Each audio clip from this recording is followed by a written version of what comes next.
What's going on, YouTube? Ferocity here. Hope you guys are doing well. We're just a few days away from the launch of Season 3 in Black Ops 6. And yesterday we talked a lot about the changes coming to Warzone in Season 3, so let's shift focus back to multiplayer and zombies. Now, the highlight for Season 3 is definitely the return of firing range, and I want to talk about everything that multiplayer is bringing in when it comes to new content, but that's not what I want to focus on first. No. I want to shift focus to zombies. As has been tradition with Black Ops 6, we are getting another new map with a launch of a new season here. We got Citadel des Morts in Season 1, we got Tomb in Season 2, and now we get Shattered Veil in Season 3. And I, for one, am excited for it. I watched the trailer that Activision released, and it's hard not to get excited for new zombies content, because I'll be honest, it's definitely been a highlight of this year for Call of Duty.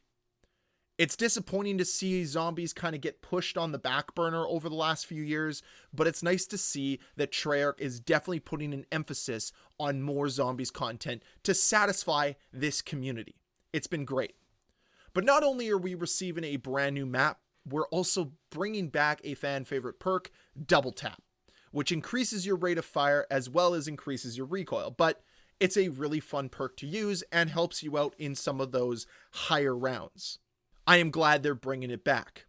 Alongside this, there's also going to be two new wonder weapons, the Ray Gun Mark II, which we saw back in Black Ops 2, and the Wonderwaff DG2, which was first seen in World at War. Yeah, we're going all the way back to World at War, 2008. That's where we're getting our inspiration now for wonder weapons. And I most certainly am not complaining. Now, in addition to all of this, we're also going to be getting two limited time modes. First one being Team Cranked, which I'm assuming is going to be very similar to the Teenage Mutant Ninja Turtles mode that we saw just a couple weeks ago.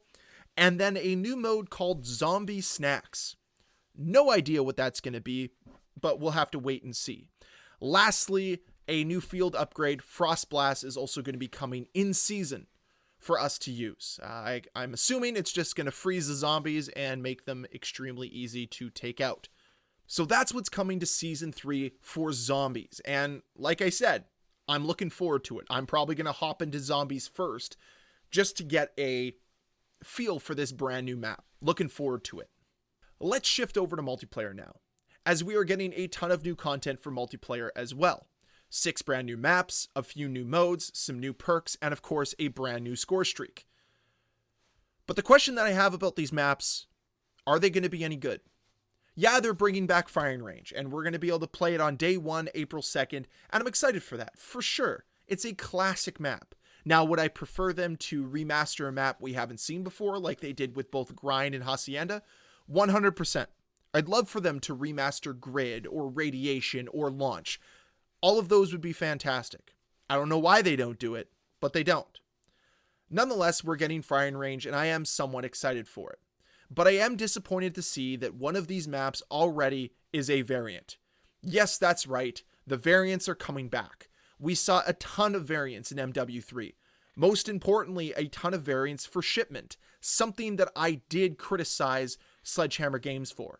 And Treyarch is deciding to go down the same road by creating a variant to Nuketown called Blaze Town. Now, I don't really care about the marijuana aesthetic or the potential marijuana aesthetic of this map. It really doesn't matter to me.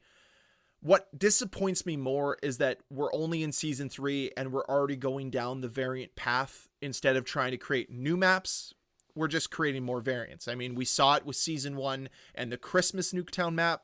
And again, we're leaning on Nuketown once again. I don't know about you, but I just would prefer new content instead of reskinning current content. Nonetheless, I think if we're going to talk about new content, we do have to touch on the 2 new gunfight or face-off maps, Nomad and Signal. Nomad will be coming at launch. Signal will be coming with Season 3 Reloaded. And then lastly, the 2 new 6v6 maps are Barrage and Haven.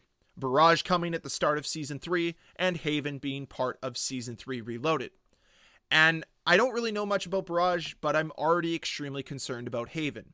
And here's why. This from Charlie Intel. It appears Haven, one of Black Ops 6 maps in Season 3 Reloaded, is actually a Sledgehammer Games map that was intended for MW3.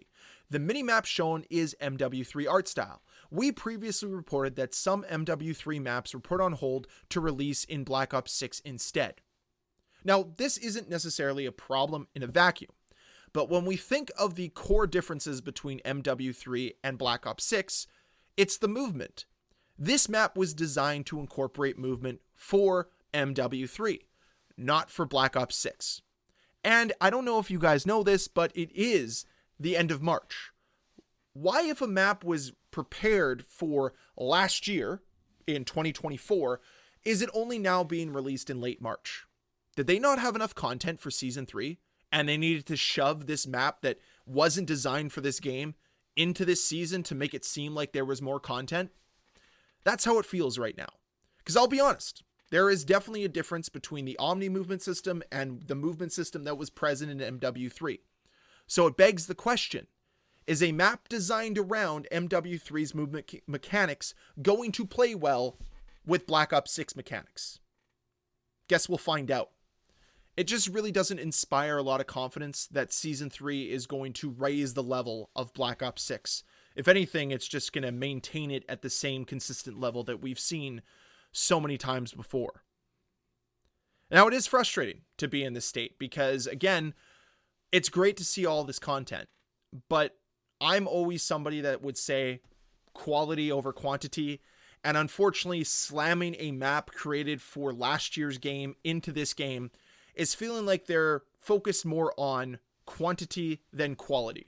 But I'll reserve further criticism until I actually get to play all of these maps and see what they have to offer.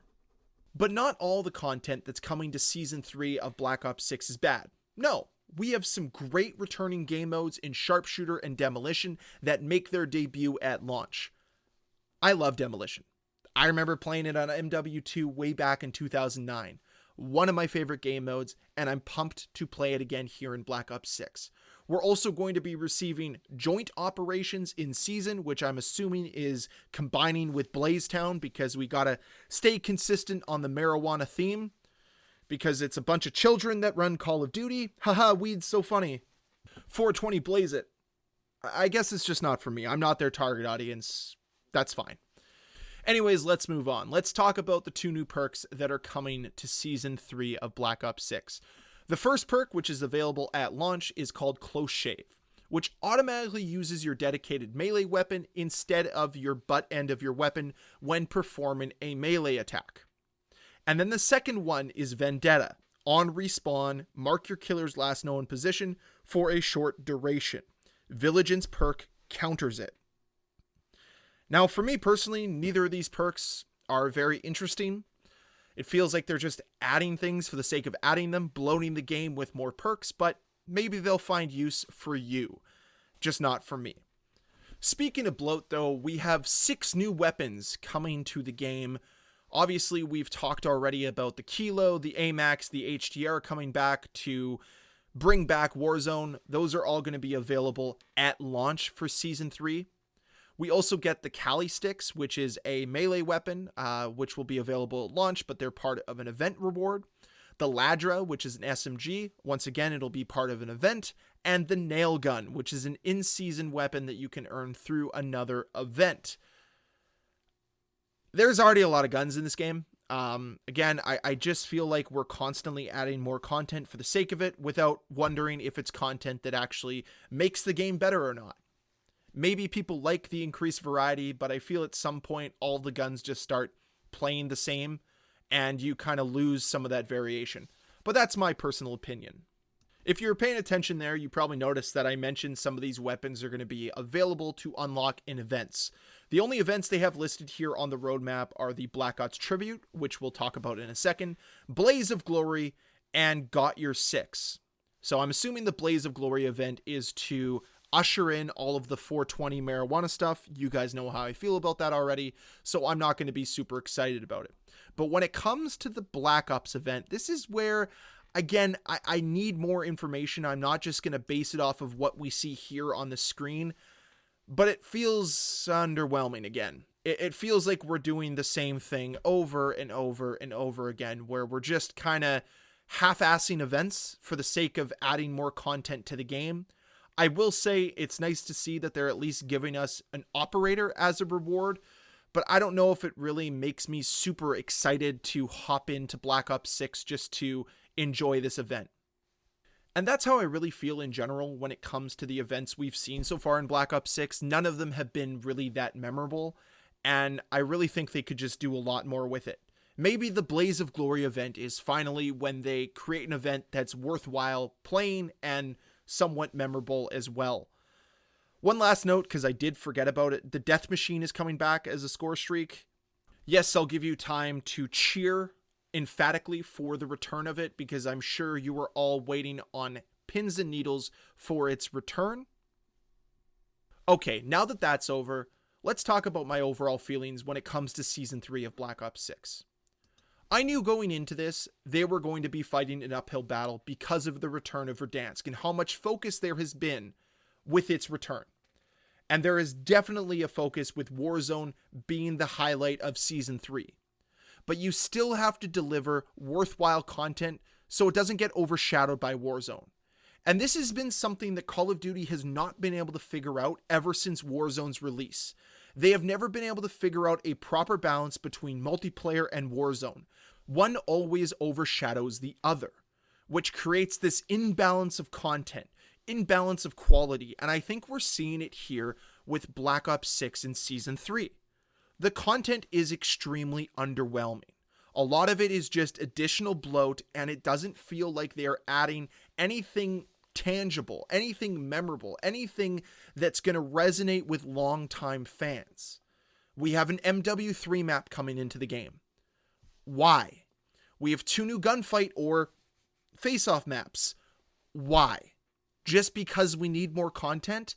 Create something that players want to play as much as they want to play Stakeout. Have you done that here? I have my reservations.